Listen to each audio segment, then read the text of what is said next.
Hey, and welcome to Trail Trials, a video review section of iRunFar.com. My name is Travis Lyles, and in this video, we're going to take a look at the classic, a Saucony Peregrine. This is the 14th edition of this shoe. Let's check it out. All right, so let's start off with the stats. This is men's version, size 9. This comes in at 9.4 ounces. In a women's size 7, standard sizing is right around 8.1, 8.2. That is slightly up by a couple decimal points from the last version, so there's a little more weight here. This is a 4mm heel-to-toe drop. It has a luggy outsole. It's meant to go fast. It's meant to provide cushion. It's meant to be a little bit more athletic. So with all that, let's see what's new about this. Let's see what's the same about this. Let's see how this shoe holds up all on its own. Let's start off with the upper here. So very simple upper for the most part. It is kind of one kind of mesh, which is this just, I think, standard kind of mesh that's been around for a while. It's not any of that engineered mesh that's kind of stretchy and flexible, which I actually don't like for trail running shoes anyway. I feel like it doesn't hold my foot in place like I want it to, specifically in downhills or over kind of varied terrain where my foot's kind of moving around side to side. I don't want a lot of give. I want a little bit more of a sticky feel, if you will, to my foot where that shoe is not moving around underneath me, and I feel like this mesh does a pretty good job of that.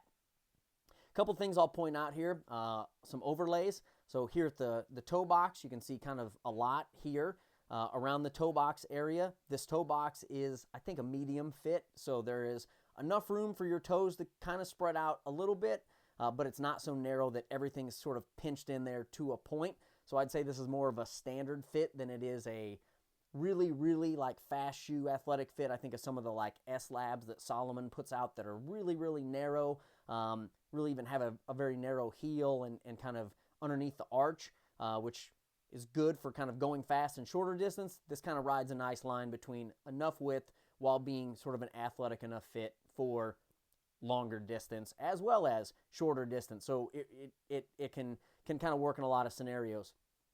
But you've got a little bit of this kind of toe protection around here, this rubber cap here. One, it's going to keep kind of water from splashing in when you step and stuff, right? So as long as you're sort of in this area, it's going to add some durability and it's going to add a little bit of protection from kicking things. There's a little bit doubled up material inside of here. So if you look at this really flat, smooth gray part, that's really just on top of the mesh. Once it turns into this little more patterned kind of thing, there's some extra reinforcement, but it is soft still. Not super soft, but there's just a small amount of rigidity. And then the closer you get to the actual toe of the shoe, you get a little more reinforcement here, one coming from the outsole that wraps up and sort of this toe cap area and this overlay combined together. Very standard lacing system. It's not asymmetrical. It's fairly straightforward. There is a gaiter attachment here on the front. No Velcro in the back, but there is a spot for a gaiter to hook onto here in the front. And then the lacing. The interesting thing that I'll call out here are these little extra eyelets. So what you can note here is that there is just the standard eyelets underneath. And then on top of those eyelets, there's these kind of loose, free hanging ones. And if we open this up and look inside, we actually see that those laces here are connected down the shoe, so really down towards the midsole. So if you're looking for some additional wrap and kind of some changes, you want to change the way that midfoot feels, you can just use the standard lacing and skip these guys altogether, or you could skip that lacing and just use these. And because they're a little more loose, you can get kind of a more interesting wrap between these two, and because that's down to the midsole, you can really get even a further kind of grip on the top and sides of your foot. So just a nice way of being able to sort of choose some different options for your foot if the initial sort of standard fit out of box doesn't work. But overall, I think it's a fairly good fitting shoe. I'd say it's middling. It's not hyper tight, but you do have some options here to really lock it down and I think do well on downhills, uphills, varied terrain. The lacing system works great for that. On the tongue side, there is a gusset in here to keep debris out, and that's going to really take the entire distance of the lacing. This is all covered up with kind of some straps underneath here that work to the midsole that give it a little bit of a sock-like feel inside this shoe. From a heel standpoint, pretty standard fit. It's got some rigidity in the back of it, so it's not fully collapsible, but it is mostly padded, not overly padded, just kind of a medium padding on this. And they've even added, I guess, a little reflector here for anybody that wears these shoes for road running, which I did, and they work just fine. So you've got a little bit of extra reflective hits. The one thing I'll just call out here while I have this available is kind of this update. So one of my problems with the last version was there was a lot of this kind of rubber overlay stuff that added some weird seams and started splitting and peeling off. So this is an example of the last version, and you can see here, you can see here, there's some of these pinch points where the shoe's starting to fray. There's another side over here where this rubber was starting to come off, and that's not happening here.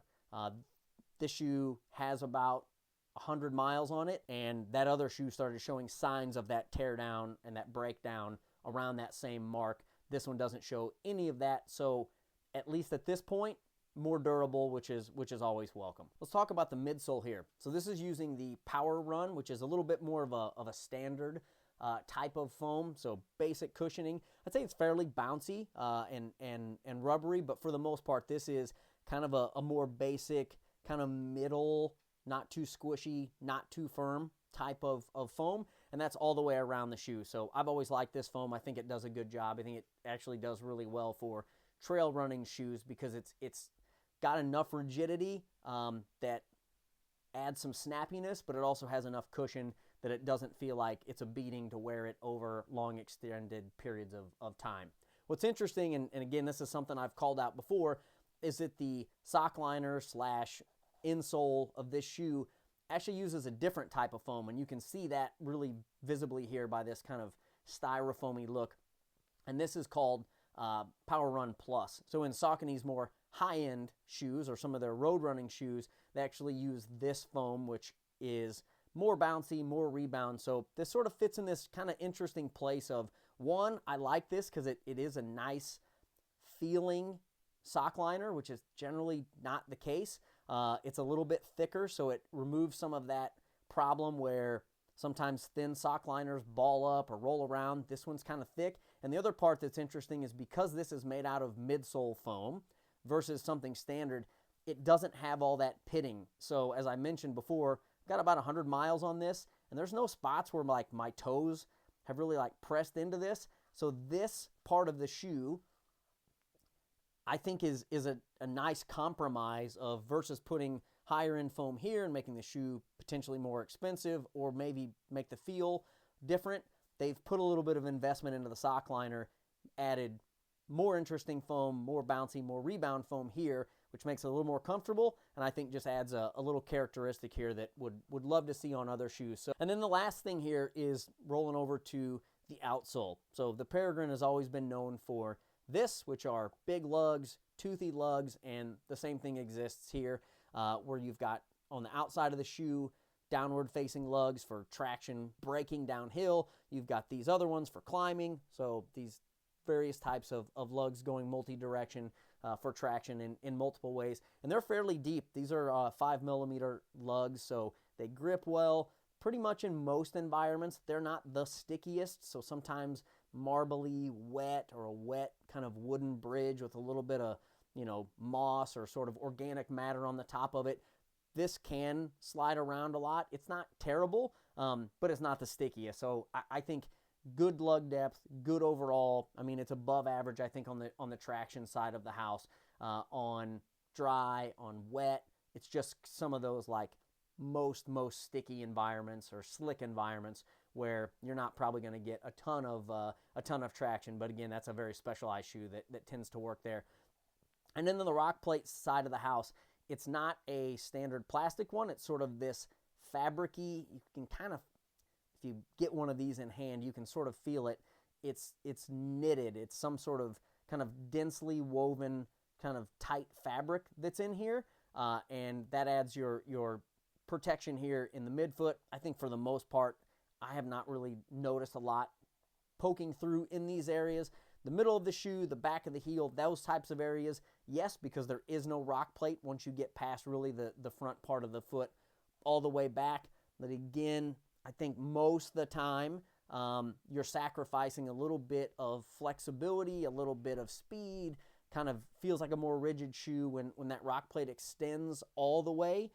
So again, this is a nice compromise, I think, and keeps the shoe mostly lightweight, not sort of as hard and plasticky as some of those other, so it still creates some flexibility while having protection. In closing, I think the Peregrine kind of got its footing again, and I don't mean that as a joke with the grip, but I guess that works.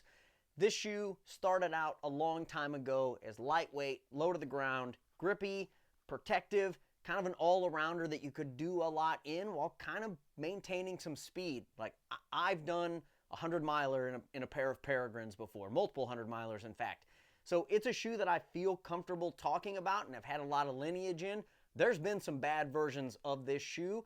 Last version I think was pretty good, but had some durability issues. So far, with where this one is at compared to the version 13, a lot of that has been updated, has been changed, and I don't see any of those kind of fraying or splitting or this kind of overlay stuff peeling off.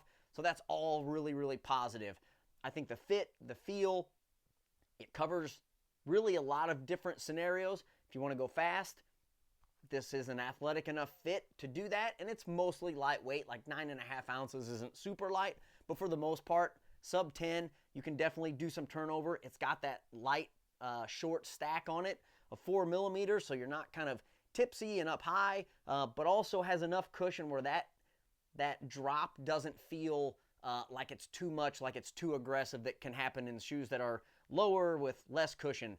Really great sock liner that I think I liked before, I like now. So really from a version 13 to 14, this is absolutely just a very small iteration. In fact, I'd say it's just mainly tweaks to the upper.